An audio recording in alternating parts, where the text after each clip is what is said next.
Well, you can do that with other types of herbs, and this is the way they did drugs. Took certain leafy products and other things, herbs that had hallucinogenic properties, and to get to the hallucinogenic properties, you need to expose it to alcohol to extract it out. And it is sometimes referred to as mixed wine. And in Isaiah 5, verse 22 is another verse, not quite as clear as Proverbs. But Isaiah 5, and in verse 22, it says, "Woe to those who are drinking heroes in drinking wine, and valiant men in mixing strong drink." And here again we have where something's being added to strong drink. It's being basically, we have drug use, but it's basically an alcohol-based type drug. In other words, what we see, even though the same word, yayin, in Hebrew, is being used, it's all being translated consistently as wine, but we in English don't use wine in that sense. We don't call grape juice wine. We don't call the stuff while it's still inside the grapes wine, or when it's coming out of the vats, wine. But they chose to translate all usages of it with the same word. And we don't call it wine when somebody mixes drugs into it. We call those drugs. Or if you have a cold, we call it NyQuil, because it has lots of alcohol in it. But what we're saying is that those various things are being translated all to one word. Just because you find a verse in the Old Testament that seems to say that wine is used in a proper sense, you can't jump off the cliff and say that this was alcoholic. You have to read the context to understand. Now, one of the things that we find out is if we look at it, if you paid attention to the last two, they're all negative. Where these over here were all positive. They were these were things people did, but these were condemned. And what you find is there's a consistency here if you pay attention to the context. There are other Hebrew words, and unfortunately, because they translate all of yayin as wine, they decided to translate all the other Hebrew words as wine also. And it doesn't always make sense. So let's go look at some of the other words. The first one I want to look at is this one down here. It's called turash. Turash is the Hebrew word for fresh grape juice. It's oftentimes translated as new wine. And therein is where you start thinking about it. How do you have new wine? If it's alcoholic, then how does it become new wine? Why do they pick those two words to translate that thing? Most of us would say, no, it would be better off to translate it as grape juice, which is what it's referring to. Take a look at Isaiah 65. Isaiah 65, and in verse 8.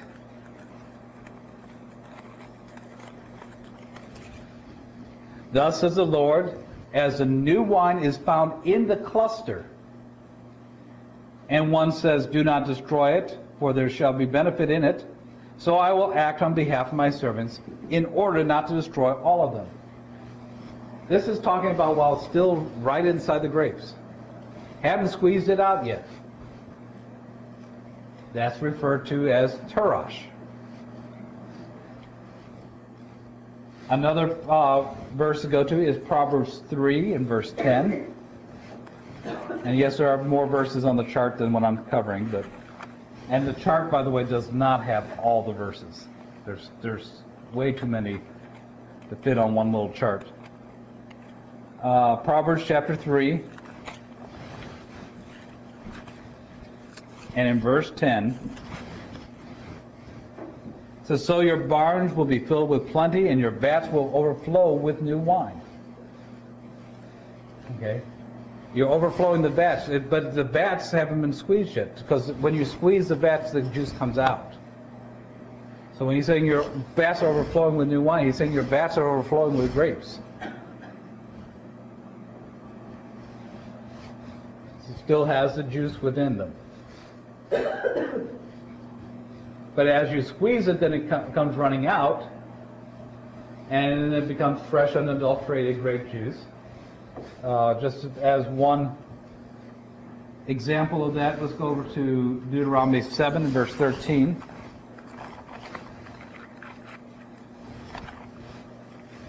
Deuteronomy 7 and verse 13.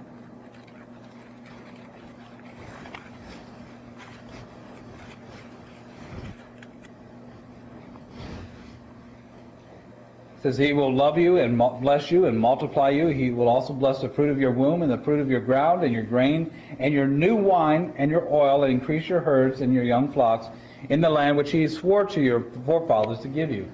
And this again is the word turash. He's talking about they're going to have plenty of grape juice in those verses. So you can find turash being used in both cases.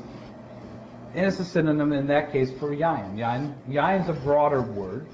Turash is a very much narrow word. It's always used. Every single instance of it is used for fresh juice, where you can tell from the context what is being talked about. There's another one that's called shamar, or chimar. Shamar is basically the Hebrew word for when it's fresh foaming from the vat. This is as fresh as you possibly can get it without it still being inside the grape. Take a look at Deuteronomy chapter 32, and in verse 14.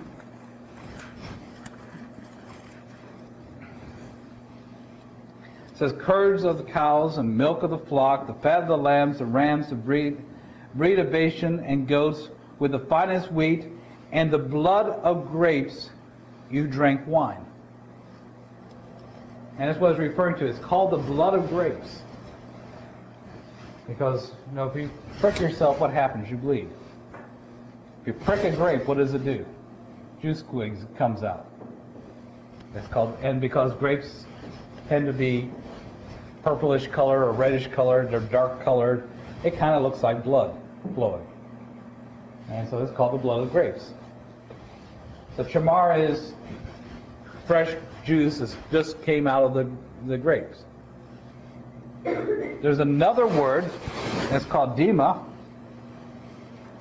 Dima literally means juice. In fact, the literal translation of the word dima is tears, like when you're crying. Take a look at Exodus 22.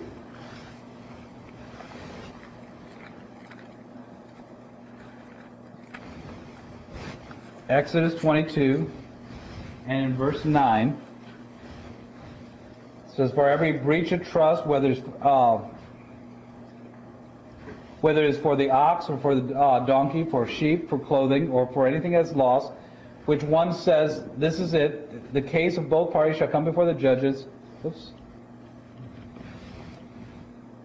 And I got the wrong verse here.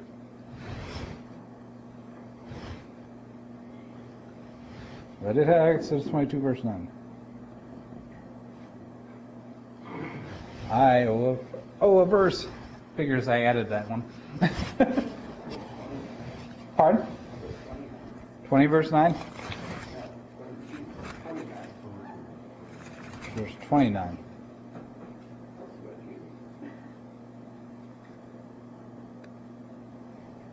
I believe that is it. Yes, that's the one. It says, you shall not delay the offering of your harvest and your vintage in this translation. Your firstborn of your sons you have given to me. And that's the word for tears. This one says vintage. Which again, if you think about it, it's not a great translation. If the word means tears, and it means juice, Vintage is what we usually refer to something that's already alcohol. And you can see the bias that's in there between the words. But a lot of these places and a lot of the translations where you're looking at it, a lot of them use the word wine. Even though when you read the context, you know it's not alcoholic. You know that what they're referring to is juice, grape juice, is being coming out. There's another word down here, asses. Asses is fresh juice from any fruit. It could include grapes, but it's basically any juice. Take a look at Song of Solomon, chapter 8.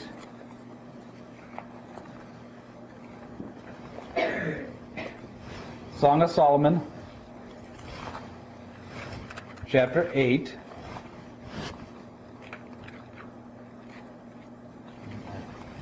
And we want to read verse 2. It says, I would lead you and bring you into the house of my mother who instruct me. I would give you spiced wine to drink from the juice of my pomegranates. Okay? And she's not talking about wine as an alcohol. She's talking about pomegranate juice. Spiced pomegranate juice. Kind of like what we might, talk about this spiced cider that we sometimes drink in the fall. Or in Amos chapter 9.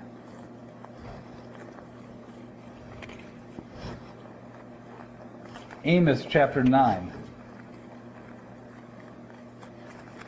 And in verse 13. Amos 9, verse 13. It says, behold, days are coming, declares the Lord, when the plowman will overtake the reaper, and the treader